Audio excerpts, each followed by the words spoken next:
Se tem uma coisa que sempre me impactou, sempre foi uma necessidade de continuar desenvolvendo e compreendendo, é justamente a parte relacionada às emoções e como elas têm um foco muito grande com a filosofia, principalmente no que tange às nossas dores internas.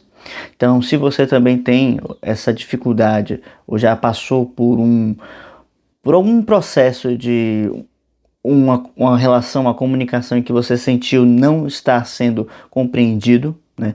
E principalmente não estar compreendendo o outro, né? Às vezes existem essas duas possibilidades, né? De nos sentirmos isolados por compreender o mundo exterior, mas não se sentir compreendido, porque é difícil explicar, né? Falar o que estamos sentindo. Ou o inverso também, no caso, nós sabemos o que expressar, o que estamos colocando e não entender o que o outro está dizendo. Geralmente as dificuldades estão nesses dois pontos, né? É difícil ter alguém que dominou a arte de entender o outro, entender a si mesmo, né? Porque justamente é uma das dificuldades da filosofia, né? Ou que se desenvolve através da filosofia, o campo das relações. Não obstante, Aristóteles sempre dizia que o ser humano é um ser social e desenvolvia essa sociedade por meio da vida política, né? Precisamos ter essa vida política no aspecto da convivência através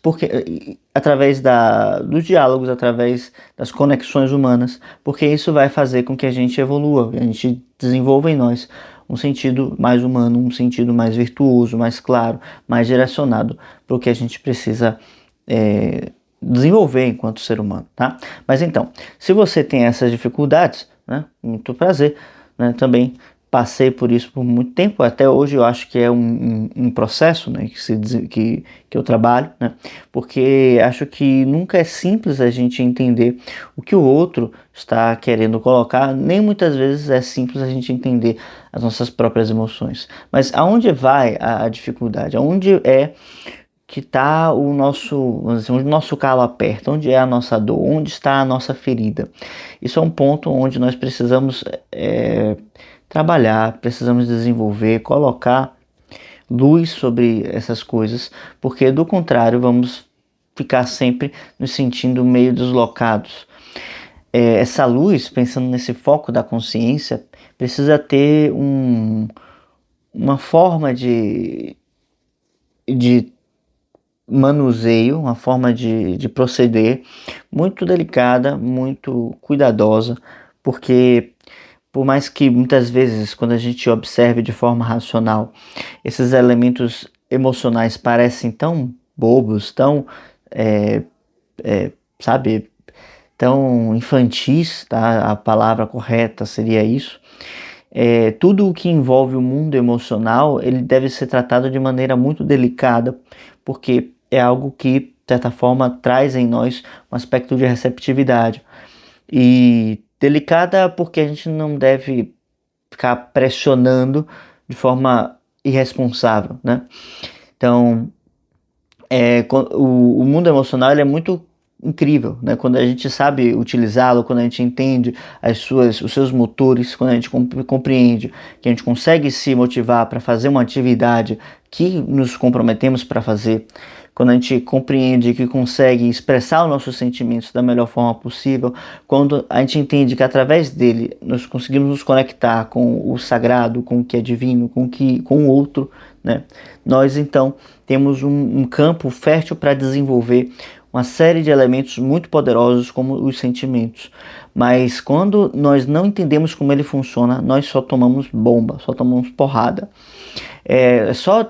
É tão difícil quanto o campo mental, né? A diferença é que o campo mental, de alguma forma, a gente trabalha ele, né, mal e porcamente, através da escola, através, né, do trabalho em geral, a gente utiliza, e o campo emocional ele é desenvolvido na sorte, né? Ou seja, sabemos que tudo que é desenvolvido na base da sorte não vai para lugar nenhum, né? É muito, né, ao acaso.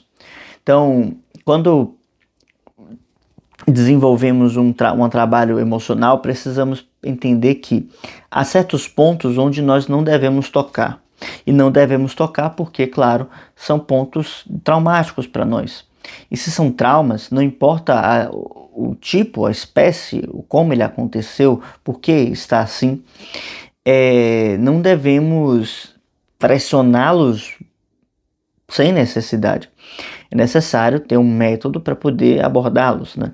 E, enfim, as psicoterapias em relação a isso, mas eu penso que, ainda que se faça esses procedimentos, isso não basta, porque tudo se cura de dentro para fora. Então, como que eu trabalho isso dentro da parte da escrita? Há um momento onde nós devemos escrever sobre esses elementos. Escrever, tentar fazer analogias, fazer metáforas, fazer combinações de palavras que consigam simbolizar o que se passa no nosso mundo interior.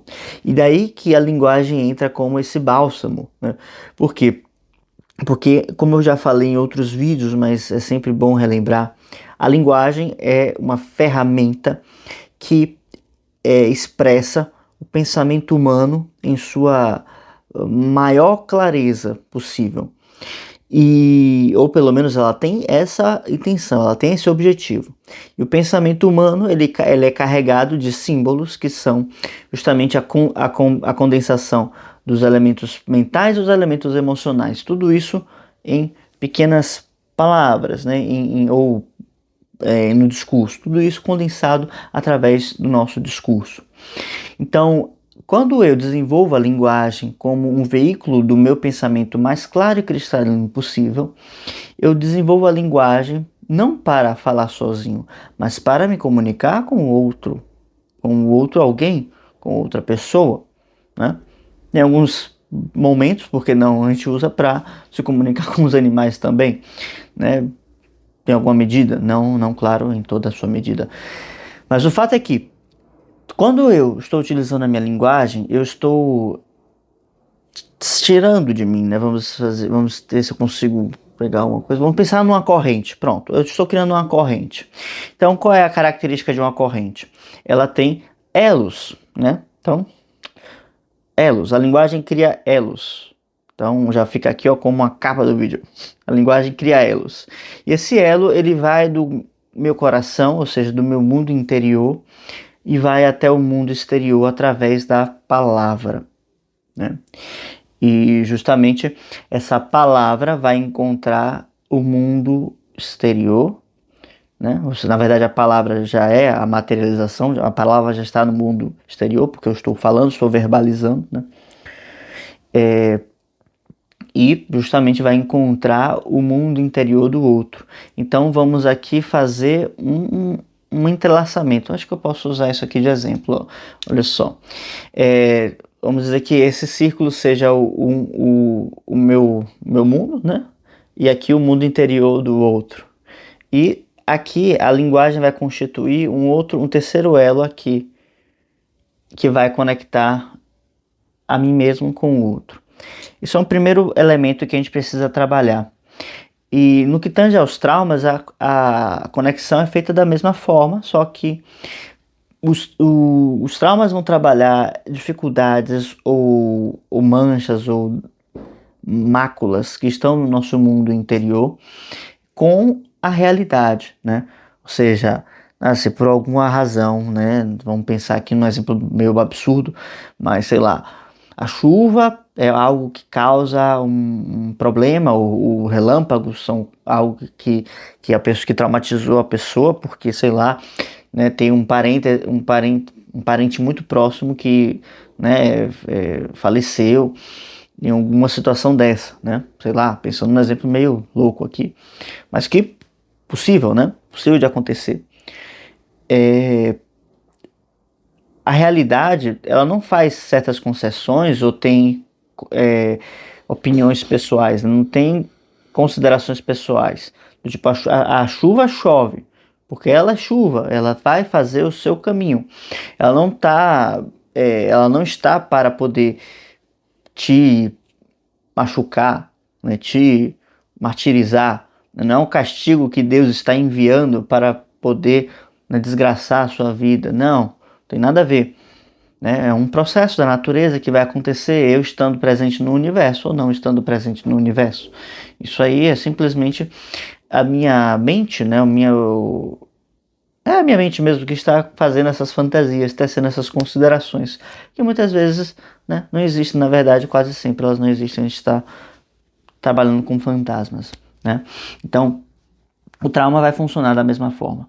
Então, à medida que eu consigo verbalizar elementos como esses que eu estou colocando aqui, então, por exemplo, eu percebi um padrão que sempre que acontece tal coisa, nesse caso a chuva, eu fico mal, eu quero me esconder, eu sei lá, vou para debaixo da cama, eu tenho um padrão de ação também.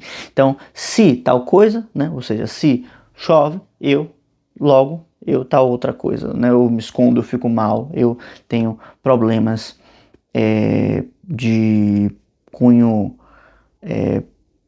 deprimentes, assim, né? Eu tenho tendências depressivas nesse momento. Então, filosofia e linguagem se encontram nesse ponto, onde nós podemos fazer as relações entre as pessoas e fazer as relações para com o mundo, porque a linguagem, né, como até falou uma inscrita aqui do canal, ela não simplesmente trabalha o outro e comigo, mas sim ela acaba também modificando o mundo ao qual nós nos relacionamos, né? O ser humano é um ser mental. Na medida em que ele qualifica o seu pensamento, ele se relaciona com o mundo de forma mais verdadeira, mais bela, mais boa no sentido de ser bom, né? Não mais boa, fica uma palavra estranha, mas mais boa no aspecto de bondade, né? E, consequentemente, ele vai ter uma melhor qualificação nessa maneira como ele se relaciona com o mundo. Querendo ou não, ele está alcançando, está se aproximando da verdade, tá? E nesse aspecto, à medida em que, como é que nós podemos melhorar isso? Melhorando o pensamento, mas como é que vamos fazer melhorar o pensamento? Através da linguagem. Ou seja, à medida em que eu me expresso melhor, à medida que eu coloco as palavras de forma mais clara, de maneira a utilizar as metáforas, os símbolos, as figuras de linguagem de forma mais inteligente, de forma mais bela, de maneira que o mundo das ideias, o mundo das coisas eternas estejam melhores representados através da minha palavra, então melhor está o meu pensamento. Melhorar a palavra é melhorar a forma como se pensa, e melhorar a forma como se pensa é melhorar a forma como vivemos, tá? Então, melhore o seu pensamento, melhore a sua vida, melhore a sua palavra, melhore o seu pensamento. E é através disso que a filosofia e a linguagem se relacionam, se conectam, se interagem e trazem elementos que são transformadores do nosso mundo interior, transformadores do mundo e formativos, né? Ou seja, nos melhoram emocionalmente, intelectualmente e também no nosso caráter, tá? Porque a palavra tem também um símbolo e um elemento formativo para nós, né? O elemento da palavra empenhada, o compromisso. A palavra traz a ideia do compromisso. Quando a palavra não é tida como algo importante, como algo necessário, como algo que é uma lei para mim, né? Um aspecto de lei de vontade, assim, uma imposição, né? Um comprometimento mesmo. Então, o mundo começa a entrar em uma decadência porque ninguém mais se entende. As palavras já não têm valor, não têm peso, e eu posso falar uma coisa e fazer outra, ou seja, ser incoerente, ser hipócrita, que é justamente pontos em que dói muito no que tange as relações pessoais, a convivência. E é algo, vamos dizer assim, um local da consciência humana, né? Um subconsciente humano, em que nós não queremos entrar, né? Justamente é entrar nesses antros escuros que nos fazem justamente olhar o pior de nós, né?